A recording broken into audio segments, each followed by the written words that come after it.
O Senhor esteja convosco.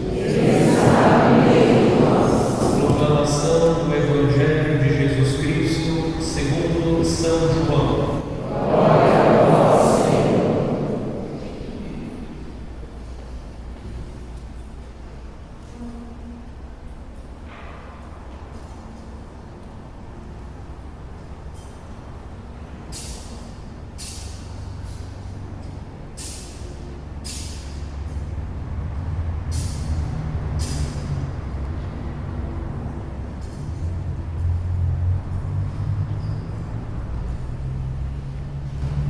Naquele tempo, Jesus ergueu os olhos ao céu e rezou, dizendo: Pai Santo, eu não te rogo somente por eles, mas também por aqueles que vão crer em mim pela sua palavra, para que todos sejam um, como tu, Pai, estás em mim e eu em ti, e para aqueles que estejam em nós, a fim de que o mundo creia que tu me enviaste. Eu dei-lhes a glória que tu me deste, para que eles sejam um como nós somos um. Eu neles e tu em mim, para que assim eles cheguem à unidade perfeita e o mundo reconheça que tu me enviaste e os amaste como me amaste a mim.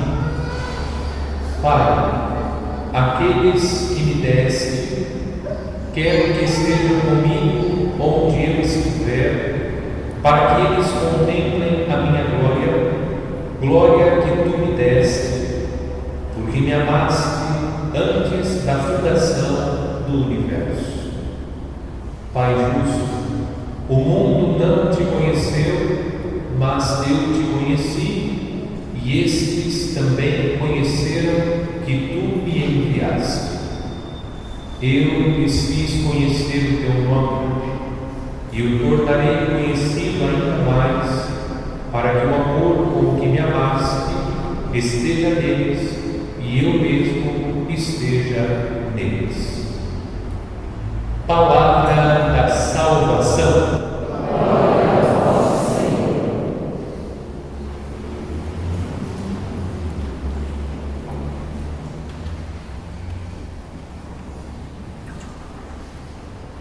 Caríssimos irmãos e irmãs, nesta quinta-feira da 7ª semana da Páscoa, nós prosseguimos com a leitura do capítulo 17 do Evangelho de São João. Ontem nós acompanhamos o trecho da oração sacerdotal de Jesus, onde Cristo pede ao Pai pelos apóstolos. Jesus pediu que o Pai os conservasse unidos, de tal modo que mesmo com a paixão, morte de nosso Senhor e com a sua ascensão aos céus, os apóstolos permanecessem unidos, testemunhando Jesus Cristo. No texto de hoje, Jesus também reza pedindo ao Pai o dom da unidade. Hoje Jesus reza por nós. É exatamente por nós que Jesus está rezando no texto. Hoje Ele pede ao Pai para que nós, aqueles que creram em Jesus pela palavra de Deus, que nós possamos permanecer unidos. Durante esses dias, nós estamos, em certa medida, dando um testemunho de unidade. Estamos unidos todas as noites, e unidos nós permanecemos rezando, pedindo ao Espírito Santo de Deus, que já foi derramado em nossos corações, que Ele renove a face da terra, que o Espírito de Deus renove o nosso coração. Jesus pede ao Pai que conceda a nós o dom da unidade, e também Jesus pede ao Pai que nós um dia possamos contemplar a sua glória. Duas grandes preces Jesus dirige ao Pai em nosso favor. Primeiro, pedindo a unidade, depois que nós possamos obter a graça da visão beatífica. Em relação ao primeiro pedido, o pedido da unidade, nós também precisamos cooperar para que o dom da unidade se estabeleça entre nós. Inclusive, durante estes dias de novena, nós estamos refletindo sobre a diversidade de dons, carismas, ministérios, porém o Espírito é o mesmo e nós devemos entender que a diversidade de dons, carismas e ministérios é fruto da ação do Espírito, e na diversidade de dons, carismas, ministérios, nós devemos permanecer unidos. Nós precisamos lutar para que as dissensões, as discórdias que querem dividir a comunidade sejam definitivamente vencidas. E nós contamos com a graça de Deus, nós contamos com a intercessão de Jesus junto ao Pai, que pede para que esse dom possa prevalecer entre nós. Nós somos responsáveis para que a unidade aconteça entre nós, evitando e superando as discórdias entre nós, afastando toda divisão para que prevaleça entre nós a comunhão. Infelizmente, na atualidade, muitos trabalham contra a unidade, buscam semear no coração dos cristãos revolta, espírito de rebeldia contra os pastores, contra a igreja. Isso não vem de Deus, isso é próprio do diabo, que vem com características de discurso religioso, mas no fundo está semeando a discórdia, o conflito, o espírito de rebeldia no coração dos cristãos, e aqueles que não estão bem alinhados com a igreja, aqueles que não são verdadeiramente sensíveis ao Espírito, se deixam levar por aqueles que se apresentam como pessoas que estão defendendo a doutrina, a tradição da igreja, mas no fundo são verdadeiros instrumentos de Satanás. Querem provocar no seio da igreja a divisão. Segundo, Cristo pede ao Pai que nos conceda a graça de um dia contemplar sua glória. Jesus está pedindo ao Pai que conceda-nos o dom de entrar nas alegrias do céu. Nós contamos com Jesus, com a intercessão de Jesus junto ao Pai. Jesus deu a sua vida na cruz para que através do mistério da cruz as portas do paraíso fossem abertas. E abertas nós podemos ingressar no paraíso. Concedendo este dom, Jesus ainda pede ao Pai que nós possamos contemplar a sua glória. Isso indica o desejo profundo de Jesus que todos nós sejamos salvos. No desígnio de Deus está prevista a nossa salvação. Nós precisamos lutar para que a unidade prevaleça entre nós, porque unidos entre nós e em Deus, nós caminhamos em direção à pátria definitiva, nós caminhamos para contemplar a glória de Deus. Não deixemos que os nossos fracassos sufoquem de tal modo em nós a certeza que Deus deseja a nossa salvação, que nós mesmos acabamos desistindo de lutar para chegar às alegrias do céu, porque olhando para as nossas debilidades, nós desanimamos. E isso vai sufocando em nós a certeza que Deus deseja a nossa salvação, que Deus nos fez para contemplá-lo definitivamente no céu e viver com Ele eternamente. É por isso que nós estamos rezando a novena do Espírito Santo, para que Ele renove a face da terra. E essa renovação deve começar pelos nossos corações, afastando a falta de fé, afastando a falta de confiança, para que nós possamos, com fé e confiança em Cristo, lutar para chegar às alegrias do céu. Na leitura que nós ouvimos do livro dos Atos dos Apóstolos, São Paulo está vivendo os desafios da missão. São Paulo está vivendo as dores da missão. São Paulo vive os sofrimentos, as dores da missão, porque ele confia plenamente na ressurreição. Ele confia em Cristo, acredita que, morrendo com Cristo ele viverá. E foi justamente a fé de São Paulo na ressurreição de Cristo que provocou a confusão no conselho dos anciãos. Eles estão confusos. As autoridades religiosas, os fariseus e os saduceus, tinham divergências. Entre elas está a ressurreição. Os saduceus não acreditam na ressurreição, os fariseus acreditavam. São Paulo vive com fidelidade a sua missão e ouve de Deus, tem confiança, segue adiante São Paulo com a sua missão, segue adiante pregando o Evangelho. E São Paulo segue adiante porque ele confia em Deus. E São Paulo acredita piamente que a vida não termina com a morte.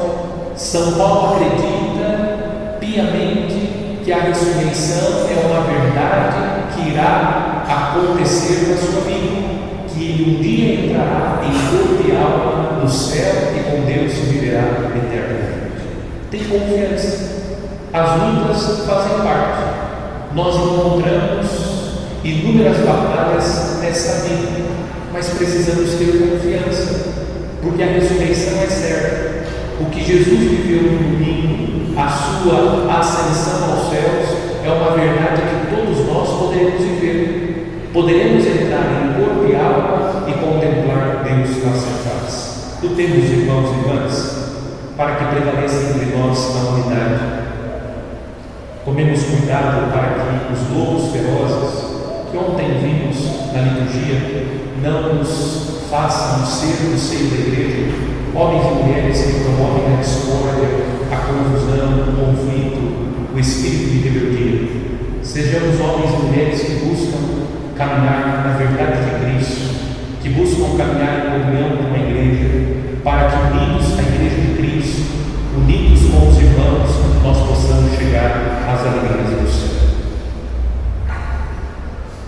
Neste sétimo dia da novena, seguindo com as nossas meditações, eu gostaria de propor uma meditação considerando o versículo 41 do capítulo 9 do livro dos Atos dos Apóstolos. Neste versículo, a Escritura diz: Pedro deu-lhe a mão e ajudou-a a levantar-se. O contexto do versículo é da ressurreição de uma menina que estava morta.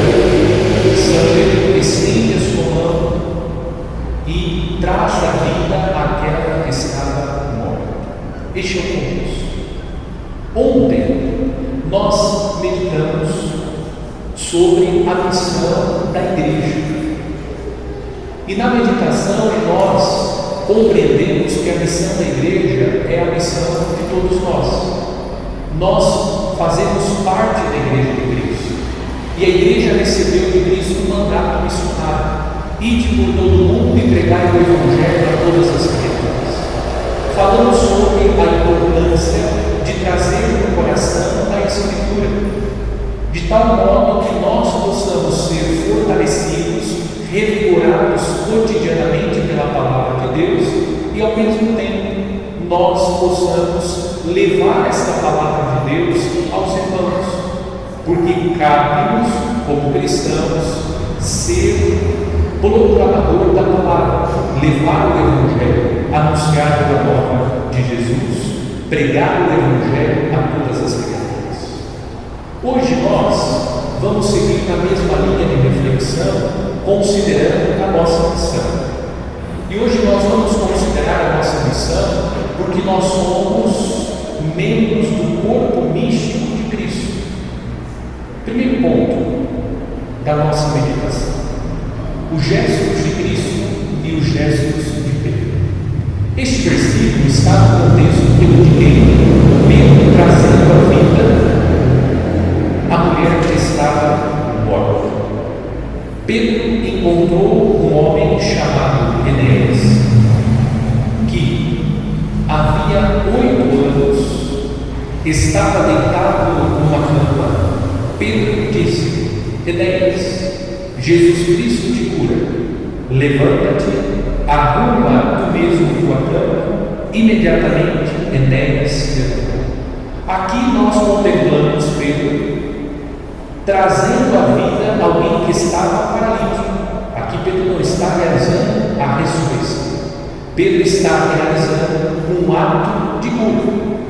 Este é um ato que nós encontramos no mesmo capítulo, no capítulo que Pedro traz à vida a mulher que estava morta.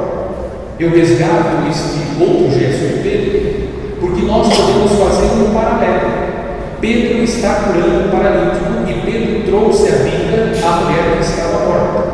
Dois gestos que Cristo também realizou. Nós encontramos Jesus que diz ao paralítico: levanta-te, pega a tua maca e vai para a tua casa. Neste capítulo que Pedro trouxe a vida à mulher, Pedro também curou o paralítico. São gestos próprios de Jesus. Seguindo com a nossa meditação, Jesus também trouxe à vida a filha de Jairo. É Jesus que ressuscita, traz a vida.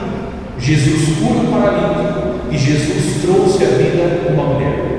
Pedro cura o paralítico e trouxe à vida uma mulher. Nós encontramos um paralelo no Evangelho, as ações de Cristo pelas quais Cristo comunica a vida.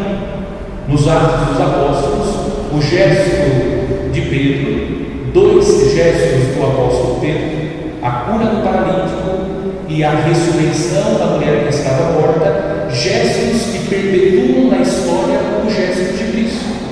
Nós encontramos esse paralelo, porque nas ações dos apóstolos, nas ações da comunidade cristã dos Atos dos Apóstolos, se perpetuam na história as ações do próprio Jesus. Este é o motivo pelo qual nós encontramos este paralelo. Pedro cura como Jesus cura. Pedro traz a vida como Jesus trouxe a vida. É a comunidade cristã refletindo as ações do Mestre Jesus. Aquilo que ontem nós refletimos. A partir da ascensão de Jesus aos céus, Jesus fica fisicamente invisível. A invisibilidade física de Cristo. Hoje nós não vemos fisicamente Cristo. Cristo tem um corpo glorioso, ele está sentado à direita do Pai.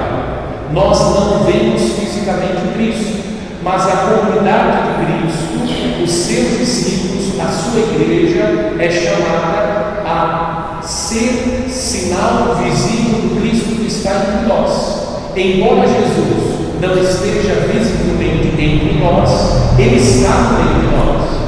Inclusive nós repetimos frequentemente durante a missa: o Senhor esteja convosco, ele está entre nós. Pedro está tornando o Cristo visível. Quem realizou a cura do paralítico? Foi Jesus.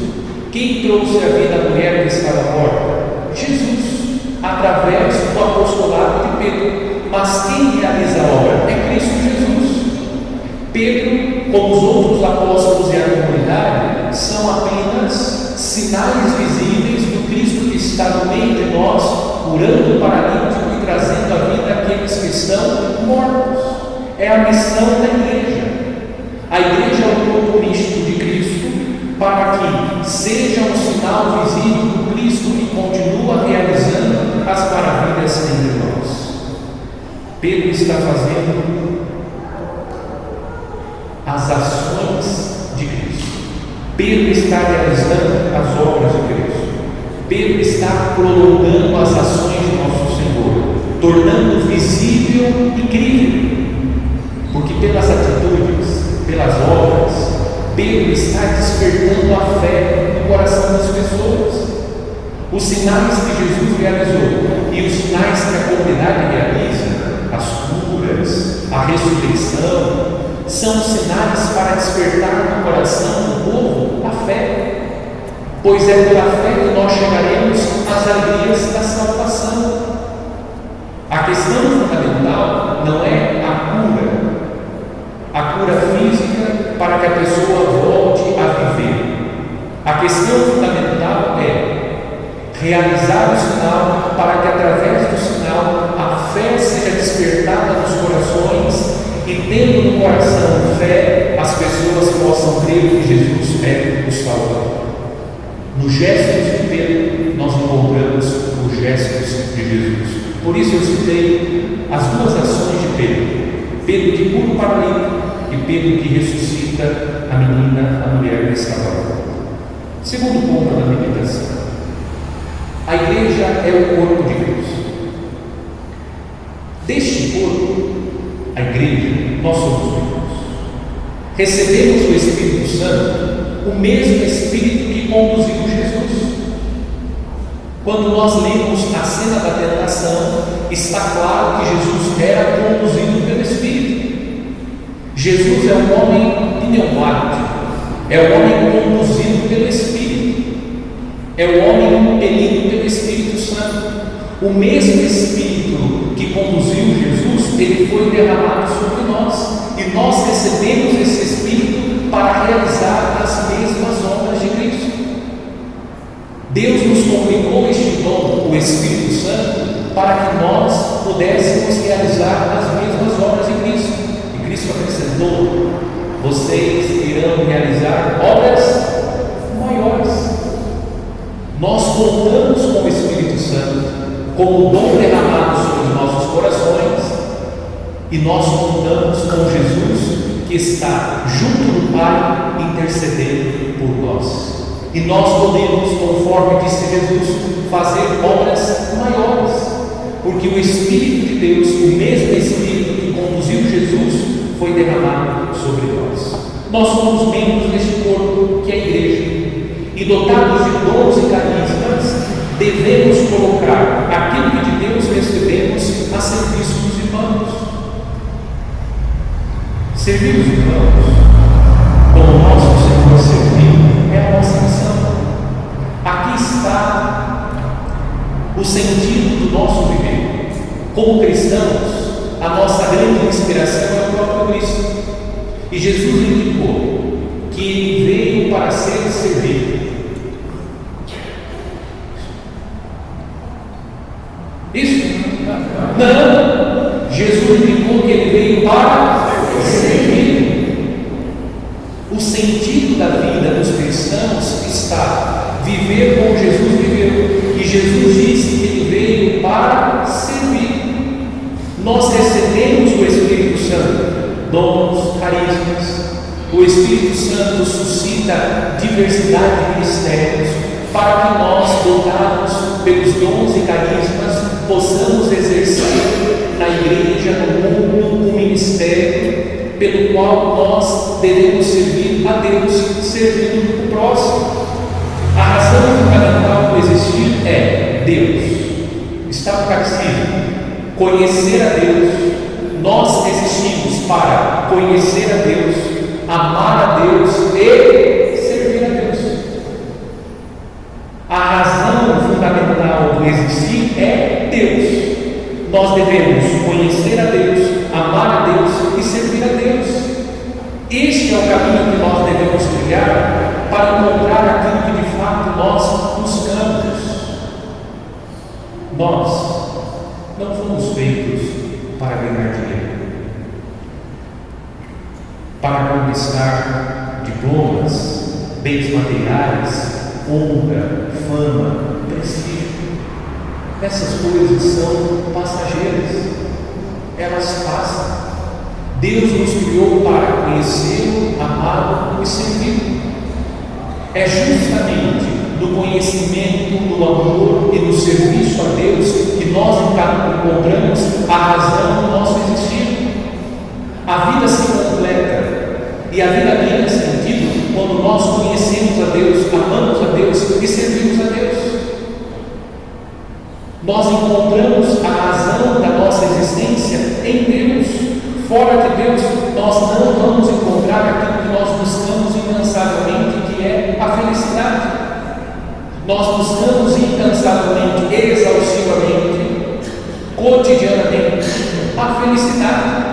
e essa felicidade está em Deus, conhecendo a Deus, amando a Deus e servindo a Deus, nós vamos encontrar. Jesus é o modelo, e Jesus passa a sua vida terrena fazendo a vontade do Pai, e Jesus fez a vontade do Pai servindo.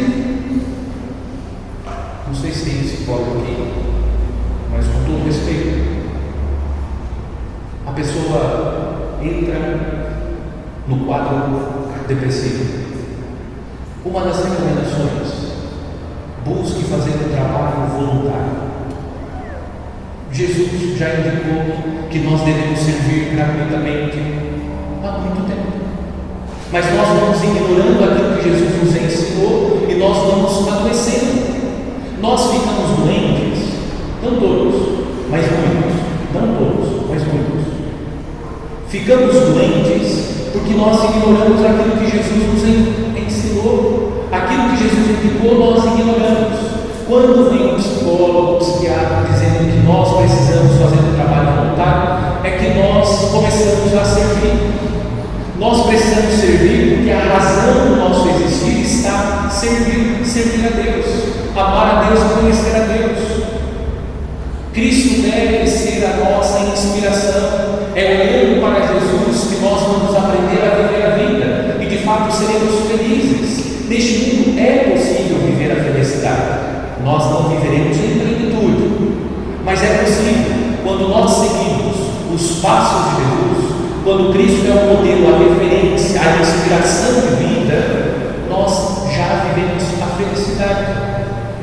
Em plenitude viveremos na glória eterna, mas podemos experimentar a alegria do céu seguindo os passos de Jesus.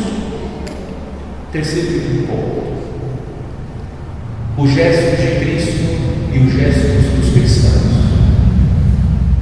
Em cada momento, os cristãos devem se perguntar: o que Cristo faria se estivesse no meu lugar?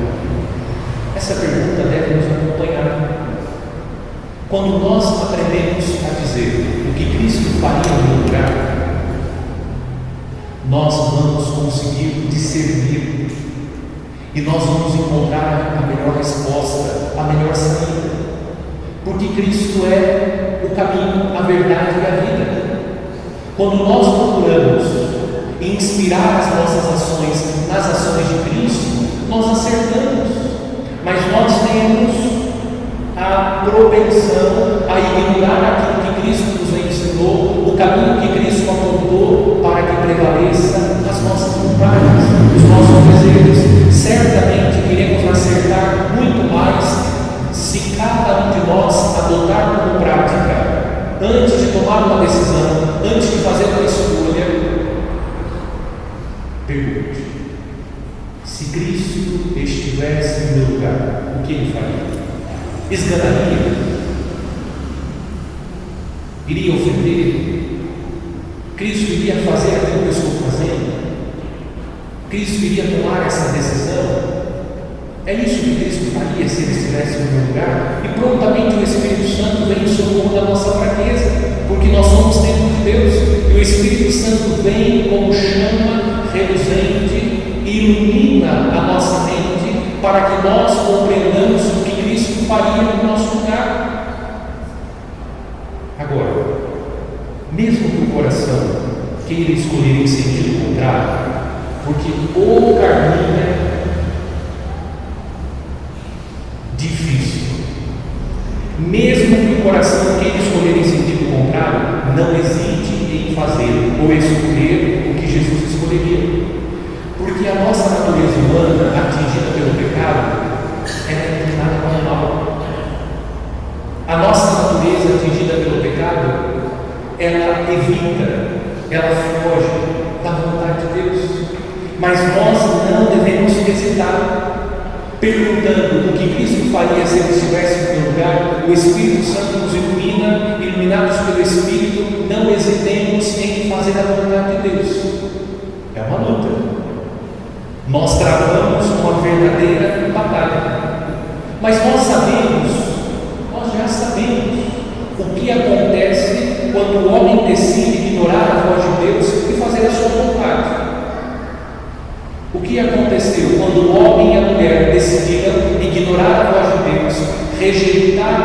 bênção de Deus, o homem e a mulher deixaram o paraíso. Adão e Eva somos nós. Somos nós que frequentemente ignoramos a voz de Deus. Preferimos ouvir a voz da serpente, preferimos ouvir a nossa própria voz, e nós somos sempre suspeitos para julgar a causa própria. Nós somos suspeitos, por isso precisamos pedir a Deus, ao Espírito Santo, que nos ilumine, para que nós consigamos vencer esta inclinação que quer nos afastar para longe da vontade de Deus. A sua e minha escolha, para ser certeira, precisa convergir para a vontade de Deus. Se nós não fazemos esta conversão da nossa vontade para a vontade de Deus, nós erramos. Há em nós, em cada um de nós, um grande campo de batalha. Há em nós um grande campo de batalha entre a vontade que deseja fazer a vontade de Deus e a vontade que deseja caminhar em sentido contrário. Sabe o desenho animado das crianças? O anjinho e o diabinho? É isso. Dentro de cada um de nós existe um campo de batalha. Há em nós a vontade que deseja caminhar no sentido de Deus, mas também há em nós a vontade que deseja caminhar em sentido contrário à vontade de Deus. Por isso nós precisamos fazer o quê? Pedir o Espírito Santo, porque sem a força de Deus nós não somos capazes.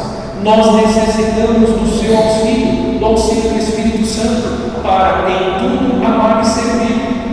Sem a graça de Deus, a força de Deus, sem essa força divina que é o Espírito Santo, nós caminhamos em sentido contrário à vontade de Deus. É o Espírito Santo que vai nos ensinando, como Jesus disse. É Ele que vai recordando. É o Espírito Santo que vai nos instruindo. E guiados pelo Espírito, a embarcação da nossa vida não ficará à deriva, sem rumo. Se a nossa vida está como uma embarcação à deriva, se nós estamos sem rumo, a vida está sem sentido, é muito provável que nós não estamos caminhando em sentido favorável à vontade de Deus, caminhando segundo aquilo que o Senhor nos convida.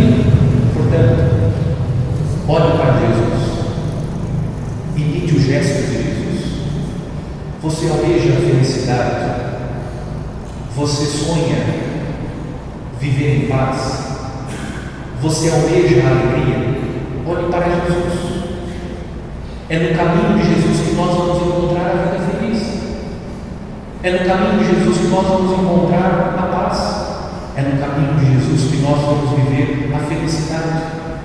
Hoje, nessa meditação, nós pedimos ao Espírito Santo que nos dê consciência que nós somos membros do corpo místico de Cristo, e nós vamos encontrar verdadeiramente a alegria e a felicidade em Cristo Jesus, e nós permanecemos em Cristo servindo. É servindo, colocando aquilo que de Deus recebemos a serviço da igreja e dos irmãos, é que nós vamos encontrar a felicidade, porque permanecer em Cristo é fazer o que Cristo fez, é perpetuar o mundo das obras de Cristo. Quando que nós descobrimos que alguém está em Cristo? Quando nela nós encontramos as obras de Cristo, quando ela perpetua na história as obras de Cristo. Essa pessoa está em Cristo, porque ela está fazendo o que Cristo fez. Aqui está o segredo para uma vida feliz. Ter dentro dos olhos como modelo de inspiração de Jesus e fazer o que Jesus fez.